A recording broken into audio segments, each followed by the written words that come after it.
Jesus usou diferentes histórias para demonstrar uma única verdade, e fomos ensinados a cuidar uns dos outros fisicamente e espiritualmente através de ações práticas. Quem vai assumir a missão de ser fermento na farinha? E como você pretende passar de grão para árvore? Nessa aula de hoje nós vamos ver também que para fanáticos com o coração endurecido, um simples ato de beneficência era como se fosse um crime se fosse praticado no dia de sábado.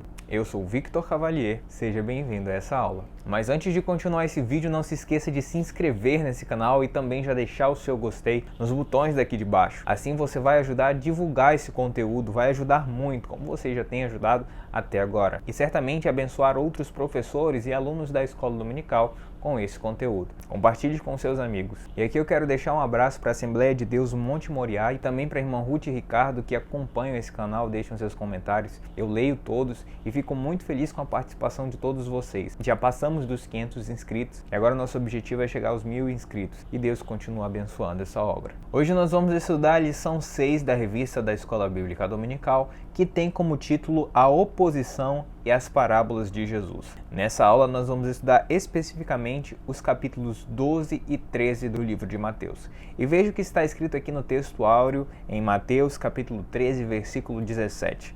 Pois em verdade vos digo que muitos profetas e justos desejaram ver o que vedes e não viram, e ouvir o que ouves e não ouviram.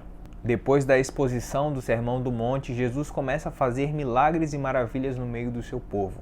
E aí começa uma certa oposição a Jesus e aos seus discípulos. O capítulo 12 do livro de Mateus relata a oposição dos fariseus a Jesus. Entre os motivos para se oporem a Jesus estava que Jesus se opunha às tradições. E agora dos versículos 1 ao 13 vai falar especificamente sobre a questão do sábado. Olha o que Meyer Pearman fala sobre isso. Os mestres judeus tinham transformado o dia de descanso em pesado fardo para o homem, ao passo que tinha sido a vontade de Deus que fosse uma bênção. E na sua má vontade de se opor a Jesus, eles até acusaram Jesus de fazer os milagres através do poder de Satanás. Até aquele momento Jesus ensinava de forma clara, mas ao perceber essa oposição, Jesus começa a ensinar por parábolas. E assim ele pôde falar do seu reino e ao mesmo tempo impedir que os seus adversários mistificassem as suas palavras e usassem depois contra Jesus. Lembrando que uma parábola ensina uma verdade espiritual através de recursos materiais. Jesus utilizou dessa ferramenta. Seu objetivo com isso foi ocultar a verdade dos seus zombadores, dos seus acusadores e ao mesmo tempo revelar a verdade para quem buscava de coração sincero. Agora vamos para o ponto 1 dessa revista e olha o que é dito aqui no 1.1, que é sobre o sábado. Aqui nós vamos falar sobre a oposição e a família de Jesus. Mateus 12:11 diz o seguinte: Ao que lhes respondeu, qual dentre vós será o homem que, tendo uma ovelha, e num sábado essa cair numa cova, não fará todo o esforço tirando-a dali? E agora em Mateus capítulo 12 vai falar das controvérsias entre Jesus e os fariseus.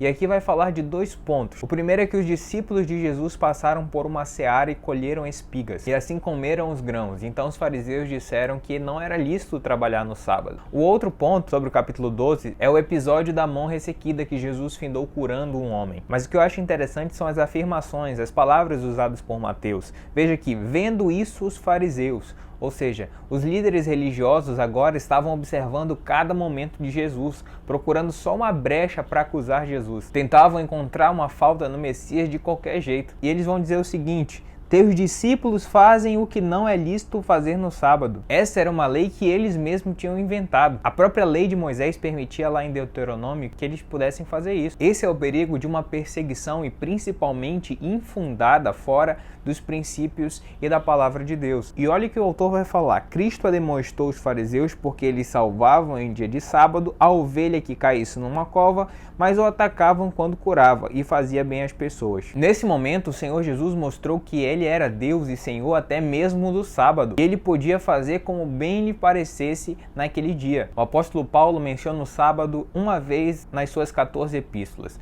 Olha o que ele fala: ninguém, pois, vos julgue por causa de comida e bebida, ou dia de festa, ou lua nova, ou sábados. A gente tem que lembrar que o sábado foi criado por causa do homem e não o homem por causa do sábado. O Senhor é Deus até mesmo do sábado. Jesus faz uma pergunta retórica, já sabendo a resposta. Olha o que ele vai falar aqui aqui: qual dentre vós será o homem que, tendo uma ovelha em um sábado, esta cair numa cova, não fará todo o esforço tirando-a dali? Jesus já sabia a resposta, essa resposta é clara, mas mesmo assim os fariseus insistiam naquilo. Existe uma grande hipocrisia, existe um grande farisaísmo. Quantos líderes religiosos ainda hoje se preocupam mais com ovelhas do que com vidas humanas? Jimmy Swaggart vai dizer que aqueles religiosos se preocupavam muito mais com ovelhas do que com homens. Essa é uma preocupação até hoje dentro da igreja. E observe, olha o que o autor vai falar. Vê-se mesmo hoje quando pessoas comemoram a aprovação do aborto e protestam quando o animal é morto. Existe uma inversão de valores, existe uma mudança de prioridade. As vidas e almas que importam estão sendo totalmente descartadas e esquecidas. Claro, devemos cuidar dos animais, devemos nos preocupar com as plantas, devemos nos preocupar com tudo, mas principalmente com a obra-prima da obra de Deus, que é o ser humano. Mas observe a atitude de Jesus. Então disse aquele homem, e ele estendeu a mão e foi restaurada a sã. Observe, Jesus não pediu permissão de ninguém. As pessoas os líderes religiosos começaram a odiar Jesus, mas Jesus continuou fazendo, porque ninguém pode controlar o Senhor Jesus e os planos de Deus na vida de alguém, por mais que existam opositores. Então vamos para 1.2, que vai falar sobre os fariseus pedem sinal. Mateus capítulo 12, versículo 38. Então, alguns escribas e fariseus replicaram: Mestre, queremos ver da tua parte algum sinal. Os fariseus começaram a ver os milagres de Jesus. Jesus expulsando demônios, curando o homem com uma mão ressequida, dando vista aos cegos, mas naquele momento passaram a conspirar contra a vida de Jesus. Todo o amor de Jesus não gerou amor aos fariseus, gerou apenas ódio. Mas Jesus não parou, ele continuou fazendo seus sinais e maravilhas. E observe que a multidão começa a perguntar: é este porventura o filho de Davi? E os fariseus respondiam que na verdade ele curava através de Beelzebu. Se os fariseus realmente se importassem em ensinar a verdade, não seus rituais religiosos, a sua doutrina própria de vida, aquela multidão saberia que aquele era o Messias, aquele era o Cristo. O próprio Swaggart vai falar que se eles tivessem ensinado corretamente, o povo de Israel teria aceito a Jesus e não rejeitado. O autor da lição vai falar o seguinte: Cristo refutou-os mencionando que os demônios saíam pelo poder do Espírito de Deus e que o reino de Deus havia chegado sobre os homens. Observe bem, os fariseus não negaram o poder de Jesus, mas sim atribuíram a Satanás as obras que Jesus fazia. Escuta aqui, Jesus expulsava demônios não porque ele era Deus, mas sim como um homem cheio do Espírito de Deus. Esse era o poder de Deus na libertação da vida daquelas pessoas. E além disso, Jesus afirmou que toda a palavra frívola dita pelos homens, escuta essa, terão que prestar conta no dia do juízo. Toda palavra frívola significa toda palavra inútil, todas essas injustiças que teriam sido feitas. Então veja o que acontece agora. Os fariseus e escribas então pediram a Jesus algum sinal. Eles estavam desafiando Jesus a mostrar que realmente era o Messias. E Jesus diz para ele que o único sinal que ele lhe daria seria o do profeta Jonas. Qual é esse sinal, querido? Jonas passou 3 dias na barriga do peixe e depois saiu. Assim Jesus também passou 3 dias morto e depois ressuscitou. Observe bem, ele falava aqui da sua morte e ressurreição. O próprio Boyer vai fazer a pergunta: qual é então o grande sinal para confirmar a nossa fé, para confirmar a fé do cristão? A gloriosa prova enviada de Deus é a ressurreição de Cristo dentre os mortos. Sabe por quê, querido? Não adiantava Jesus dar qualquer outro tipo de sinal, eles não iam acreditar. Jesus havia curado, libertado de demônios, dado vista aos cegos, curado da mão ressequida, e mesmo assim eles não acreditavam. Que é mais sinal do que isso? Sabe qual era o sinal que eles desejavam? É que Jesus libertasse o povo judeu do Império Romano. Jesus não faria isso. Ele simplesmente não deu o sinal que eles queriam. Simplesmente Jesus deixa aqueles fariseus de lado. Isso nos lembra aquela história do burro, do tigre e do leão. Diz que o burro chega ao tigre falando assim: a grama é azul, a grama é azul. E o tigre diz: não, a grama é verde. Então eles pegam essa discussão e decidem levar ao leão, ao rei da selva. Chegando próximo ao leão, o burro já chega gritando: a grama é azul, a grama é azul. Chega acusando o tigre. E o leão fala assim: de fato, a grama é azul. Então o burro fala assim: então você tem que castigar o tigre, porque ele falou para mim que a grama é verde. Então o leão decide punir o tigre durante 4 anos. Então o tigre vira para o leão e fala: Sua Majestade, porque eu fui punido? A grama é verde. O leão fala: de fato, mas não é possível uma criatura tão inteligente e astuta como você, tigre, ficar discutindo com um burro. Existem pessoas que a gente mostra evidências, mostra provas, mostra a própria Bíblia, mostra sinais como Jesus mostrou para os fariseus, elas enxergam, está na frente delas, mas mesmo assim elas não aceitam. E qual é o nosso papel? Deixar essas pessoas de lado e continuar nossas vidas. Jesus, sabe o que ele fez? Continuou fazendo seus milagres e maravilhas e deixou os fariseus de lado. Porque burro a gente não discute, burro a gente deixa eles pensarem que estão com a razão. Jesus não parou e deu o sinal que os fariseus queriam. Jesus continuou seguindo o seu ministério. Existem pessoas que estão cheias de ego, cheias de si, ou mesmo não têm nenhuma capacidade para entender o que está acontecendo. Por isso, a gente tem que deixar de lado.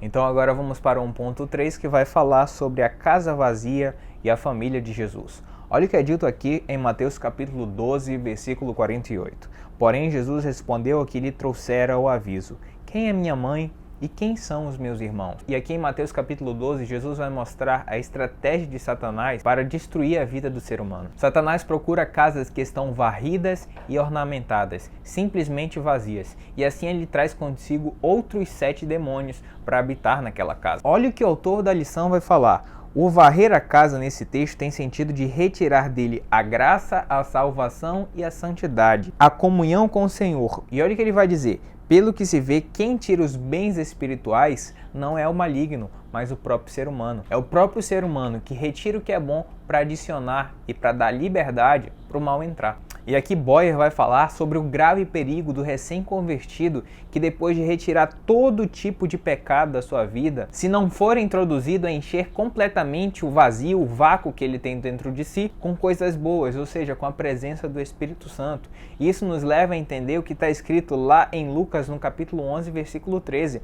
Olha o que é dito: eu vos digo a vós, pedi dá-se-vos-á, buscais e achareis, batei e abre-se-vos-á. Querido, nós pedimos aquilo que nós sentimos falta. Nós pedimos a presença do Senhor Jesus quando nós estamos com o nosso coração vazio. Busquemos, pois, o que Ele tem, batamos, pois o Senhor está pronto a abrir a porta. O grande pregador Mod vai combater aquela ideia popular que a oração é simplesmente um exercício que convém para o bem-estar espiritual. Oração não é só meditação, querido. E para esclarecer essa ideia, ele vai contar uma história. Suponhamos que a gente está no inverno e alguém chega à nossa porta à meia-noite batendo na nossa porta e a gente pergunta: quem é? E ele diz: sou fulano, passei o dia caminhando no gelado, com fome, e agora estou precisando de algum lugar para ficar, para entrar. Estou exausto e se eu ficar mais tempo aqui eu posso morrer no gelado. Essa pessoa ainda diz assim pra gente: você não pode abrir a porta, você não pode se levantar daí, caso contrário eu posso morrer. E eu respondo para aquele homem: olha, eu tenho uma regra que eu não posso abrir a porta antes de o dia amanhecer, mas continue batendo a porta, porque é um ótimo exercício e você pode ser beneficiado. É justamente a ideia que muitos têm acerca da oração, que ela é só um exercício, que ela é só uma meditação, que é algo só parte de um ritual religioso. Mas Jesus não ensina assim. Jesus fala que é todo aquele que pede, recebe. Aquele que busca, encontra. Se nós sentimos falta de algo dentro dos nossos corações e nossas vidas, nós temos que pedir a Deus, porque Ele certamente vai responder. Ele não vai negar a presença do Espírito Santo dele na nossa vida. E agora observe, Jesus tem a solução para isso. Ele diz: todo aquele que faz a vontade do Pai é meu irmão, minha irmã e minha mãe. Ele não se refere a Maria, ele não se refere aos seus irmãos. Ele diz que todo aquele que obedece à palavra de Deus, que busca a presença dele, certamente fará parte da família dele. Se a casa do Senhor, que é as nossas vidas, estiver cheia de coisas boas, estiver cheia de Jesus, não haverá lugar para o mal e não haverá para Satanás, para os seus 7 demônios. Devemos preencher a nossa casa com Jesus. Agora vamos para o ponto 2, que vai falar sobre a parábola do semeador. Olha o que diz aqui no 1.1, as parábolas. Mateus capítulo 13, versículo 3. E de muitas coisas lhe falou por parábolas e dizia: eis que o semeador saiu a semear. E aqui em Mateus capítulo 13, Jesus vai iniciar um novo discurso falando à igreja e a toda a comunidade cristã. E aqui ele usa um recurso de linguagem chamado parábola. Essa é uma forma de contar uma história de forma bem comum naquela época. A parábola é uma espécie de ilustração comparativa para explicar uma verdade. Ou seja, é uma história contando um fato. E essa história tenta trazer uma espécie de familiarização para essas pessoas que estão ouvindo essa verdade. As parábolas foram utilizadas por Jesus Cristo para tentar mostrar as verdades sobre o reino dos céus, como aqui em todo Mateus. Os autores Laud e Nelson, no seu livro sobre hermenêutica, eles falam em uma parte sobre parábolas. Escuta aquilo que eles falam. Parábola é uma espécie de alegoria apresentada sob uma forma de narração, uma história, relatando fatos naturais ou acontecimentos possíveis, sempre com o objetivo de declarar ou ilustrar várias verdades importantes. Aqui 4 parábolas são ditas à multidão, mas apenas explicadas aos discípulos. E olha o que o autor da lição vai falar. Outras 4 parábolas são dirigidas somente aos discípulos. O Senhor lhe expõe o reino dos céus e a sua glória não tem paralelo com a terra. Lembrando, são várias parábolas, mas que perfazem apenas um só discurso. As coisas que Jesus ensina através delas antes eram segredos e agora que são revelados. Esses segredos não eram revelados e são sobre o reino dos céus. Isso é enfatizado aqui nos versículos 34 e 35. Olha o que é dito aqui. Abrirei em parábolas a minha boca, publicarei coisas ocultas desde a criação. Agora vamos para o 2.2, que é a razão das parábolas. Olha o que é dito aqui em Mateus capítulo 13, do versículo 10 ao 11. Então se aproximaram os discípulos e lhe perguntaram: por que eles falam por parábolas?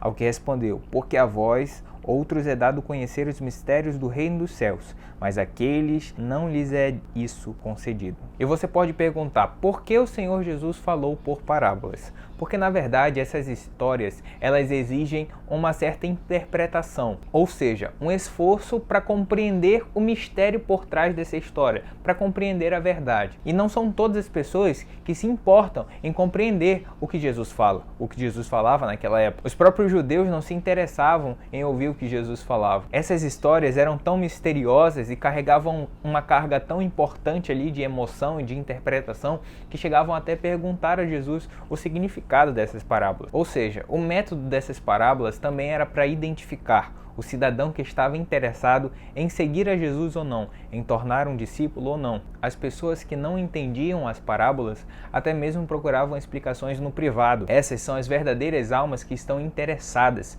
na mudança de vida e no Evangelho de Cristo. Mas a gente tem que tratar também da correta interpretação da parábola. Laud Nelson vai falar de pontos para entendermos a real compreensão da parábola. Não é de qualquer jeito. Primeiro, é necessário observar o seu objetivo, ou seja, buscar compreender qual é a verdade ou as verdades que essa parábola está ilustrando. E quase sempre a gente encontra essas verdades no início da parábola, na introdução, ou até mesmo no final dessa parábola. Segundo ponto, é preciso identificar os traços principais da parábola e não prestar atenção nos seus adornos. Sempre o foco na verdade que ela busca ilustrar e não nas histórias secundárias, não nos detalhes. Existe um sério perigo quando você olha muito para os detalhes, para os adornos, para os enfeites da história e deixa de lado a verdade principal, o que Jesus procura realmente passar com aquela mensagem. Isso nos leva aqui para o terceiro ponto. Não se esqueça de que as parábolas, como as demais figuras, servem para ilustrar doutrinas e não para produzi-las. A mensagem tem um foco principal em mostrar uma verdade para o reino e não criar um evangelho novo e adicionar coisas na Bíblia. Se você vê que na sua interpretação de uma parábola tem uma verdade e você for procurar em outro versículo lá no Novo Testamento e encontrar uma outra verdade que se difere com a parábola, você pode ver que a sua compreensão, a sua interpretação está um pouquinho equivocada, porque a Bíblia não vai se contradizer. Agora vamos para a parábola do semeador. Olha o que é dito aqui em Mateus capítulo 13, versículo 23. Mas o que foi semeado em boa terra é o que ouve a palavra e a compreende. Este frutifica e produz a 100, a 70 e a 30 por um. Essa parábola explica aqui cerca de 4 tipos de solo, que significam os 4 tipos de corações ou de pessoas que estão dispostas a receber ou não o Evangelho de Cristo. Vamos para o primeiro, a beira do caminho, ou seja, o coração duro e a semente que é a palavra de Deus. E essa semente, lembrando que ela não penetra, mas sim ela é esquecida ali no caminho, porque não compreende o que ouviu. Mas veja bem o que significa esse compreender. Isso aqui não se refere àquela pessoa que não tem capacidade de entender, não está se referindo ao burro que não consegue interpretar, mas sim aquelas pessoas que não se interessam nem um pingo em escutar a palavra do Senhor e compreender essa palavra, que elas simplesmente ignoram a mensagem. É esse tipo de pessoas que é utilizado aqui no versículo que diz que não entendendo. É o indivíduo que não dá crédito, que tem incredulidade. Essa é a semente que cai à beira do caminho. E o que acontece com essa semente? Vem o inimigo e a arrebata. Quem é esse inimigo? Interpretamos como Satanás. E agora vejamos a segunda semente, o segundo solo, quer dizer. O solo rochoso, coração com pouco espaço para Deus. A semente entra, gera algo, mas ela encontra um empecilho. Olha o que acontece aqui. Não podendo crescer, já que não desenvolveu raízes profundas, portanto não sobrevive às perseguições e críticas, muitas vezes da própria família ou fora da família, não aguenta a pressão. Ela escuta a palavra de Deus, crê em Cristo, mas algo acontece e ela acaba como aquela primeira semente ali junto à beira do caminho. Agora vejamos o terceiro solo. Entre espinhos, um coração com espaço para a palavra, mas que não frutifica, pois as fascinações com as riquezas do mundo, com as ocupações do mundo são maiores. A terra é fértil com profundidade, mas observe aqui, os cuidados do mundo, os caminhos do mundo são enganosos e findam ali impedindo com que aquela semente cresça. Aquela semente começa a acreditar em coisas errôneas e infelizmente não sobrevive. Agora vamos para o quarto solo. É a boa terra, ou seja, um coração bom para aquela semente ser plantada. O que acontece com esse solo? O que acontece com essa pessoa? Ela ouve, compreende a mensagem, deixa entrar a mensagem, busca entender a mensagem e essa semente germina, mesmo com espinhos, e produz frutos. Essa é uma terra arada pelo Espírito Santo e veja o que acontece com ela e dá fruto. O que é isso, dá fruto? É o crescimento do cristão, ou seja, 30, 70, até mesmo a 100 por um. Ela não para, ela cresce sempre. E lembrando como Boyer, para finalizar aqui, existem 4 tipos de solo, mas só um é aceitável para Cristo. Só um pode produzir frutos e é o ideal para o cristão, que é a boa terra. Agora vamos para o ponto 3, que vai falar sobre mais parábolas do reino. E aqui nós vamos falar sobre as parábolas predominantes no livro de Mateus. Olha o que é dito aqui no 3.1, que é joio, mostarda e fermento. Mateus capítulo 3, versículo 10.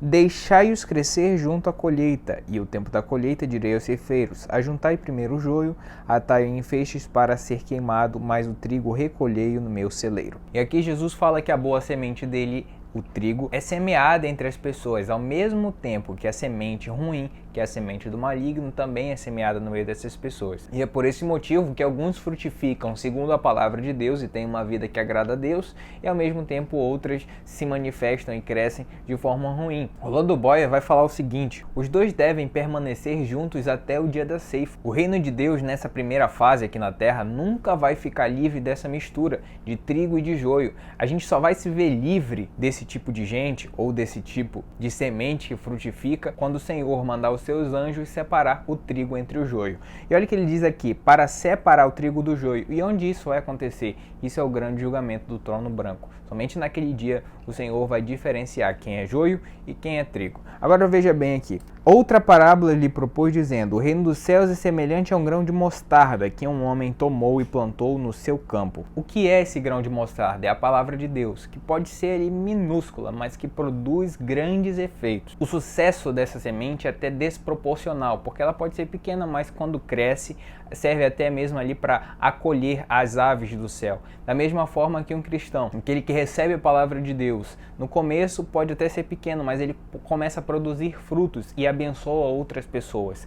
Existem algumas interpretações erradas acerca dessa parábola, que é aquela que diz que essa maior das hortaliças, essa árvore, é o próprio cristianismo ou a igreja, que tem cerca de 2 bilhões de aderentes, ou até mesmo que vai alcançar níveis alarmantes mundialmente, ou até alcançar todo o mundo, mas isso é uma ideia errada. Orlando Boyer vai dizer o seguinte: a palavra de Deus não prediz tal êxodo para a verdadeira igreja durante a presente época. Os últimos dias serão piores do que os presentes. Se a igreja é sinal de perseguição, ser cristão não está na moda, vai defender os princípios da Bíblia verdadeiro, para ver se você não é perseguido e cancelado. Você viu o que aconteceu na última semana com o jogador Maurício. Ele falou um princípio da Bíblia, ele defendeu o que um cristão genuíno acredita, alguém que lê a Bíblia realmente acredita, e veja o que aconteceu. Perseguição, não faz mais parte do clube de vôlei a qual ele pertencia, porque recebeu pressão de quem estava de fora do clube, ameaça de perder patrocinadores, ou seja, verba, dinheiro, e aí ele teve que sair do clube, simplesmente porque declarou a sua posição, e essa posição que está de acordo com os princípios bíblicos.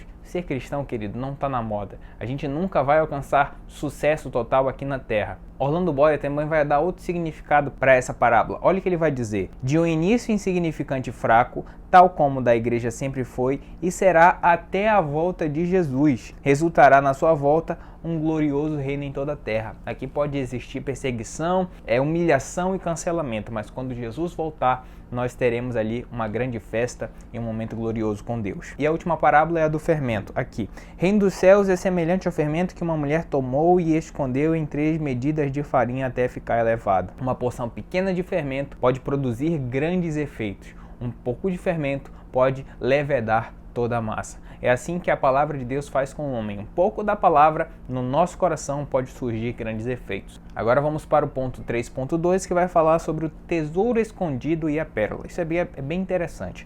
Olha o que é dito aqui em Mateus capítulo 13, versículo 44.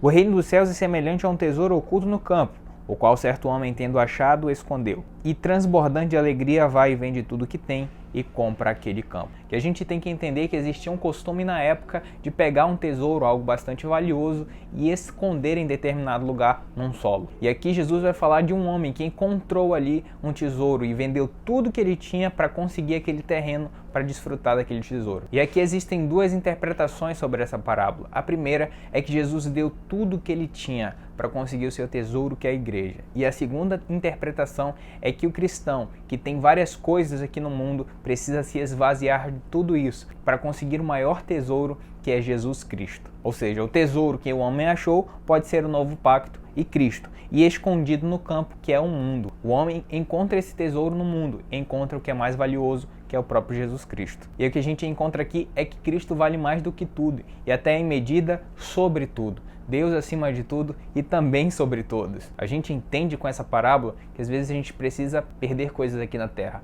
As nossas paixões, os nossos sonhos, as nossas vontades, para viver esse grande tesouro que é Jesus nas nossas vidas. E outra parábola aqui é a da pérola. Olha o que é dito aqui. E tendo achado uma pérola de grande valor, vende tudo que possui e a compra. E aqui também fala, assim como o tesouro, algo de grande importância, que Jesus é a grande pérola, é a pérola de grande valor. Todo investimento é necessário, ou seja, toda a nossa vida deve ser dedicada ao Senhor. E Jesus vai falar na parábola, um homem negociante, ou seja, um homem rico, mas que não estava satisfeito, e ele encontra a pérola de grande valor. Lembrando aqui que pérola é a única substância que não pode ser melhorada, assim como Cristo. Cristo é nosso bem maior e não há nada como ele ou além dele. E encontra a pérola de grande valor. Essa é a pérola entre as pérolas, o Cristo verdadeiro, o maior tesouro que o homem pode achar. E veja, vendeu tudo quanto tinha e a comprou. Essa pérola, querido, vale tudo. E tudo é o que Jesus vai requerir das nossas vidas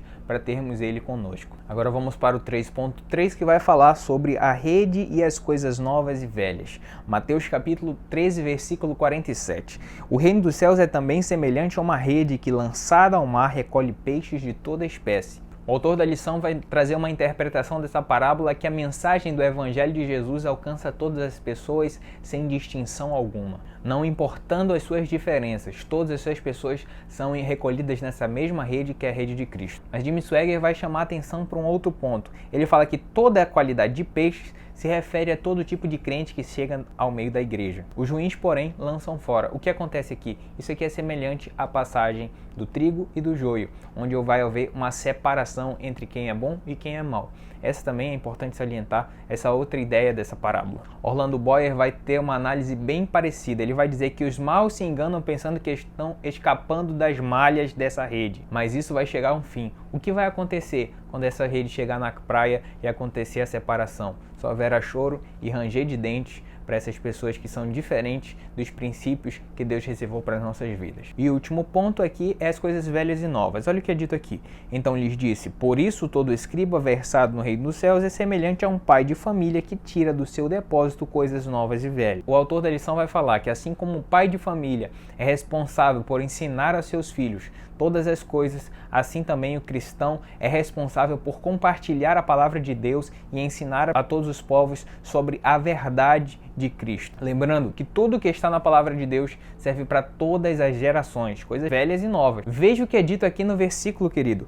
todo escriba é instruído. Os crentes aqui são comparados aos escribas, todo cristão. Isso aqui quer dizer que eles devem procurar diligentemente compreender e ensinar a palavra de Deus às outras pessoas, aptos na palavra, o que é correto para todos os crentes. Nós acabamos de passar pelo aniversário da Reforma Protestante. Um dos pontos da Reforma é que todos nós somos aptos a interpretar a palavra de Deus. A palavra de Deus, querido, deixa eu te contar um segredo, um grande mistério. Ela não é propriedade de papa, de pastor, de liderança da igreja. Escuta essa aqui, você não sabia dessa aqui não? Nenhuma igreja é maior do que a palavra de Deus. Se eu estou falando de mim agora, do Vitor, se eu estiver ensinando aqui um outro evangelho, a não ser a palavra de Deus, você que está aí na sua casa assistindo esse vídeo, tem todo o direito, não só direito, mas também o dever de me refutar e de mostrar na Bíblia que o que eu estou falando é errado, porque a palavra de Deus está acima de tudo e de todos. Esse é papel de todo cristão. Todo cristão tem o dever de entender o que é a sua fé. E por último aqui, veja, o evangelho é como uma família que tem pessoas de todas as idades e alcança novos e velhos. O evangelho alcança todas as pessoas de todos os tempos e de todas as gerações. O critério de Deus, o foco de Deus não são coisas novas e coisas velhas,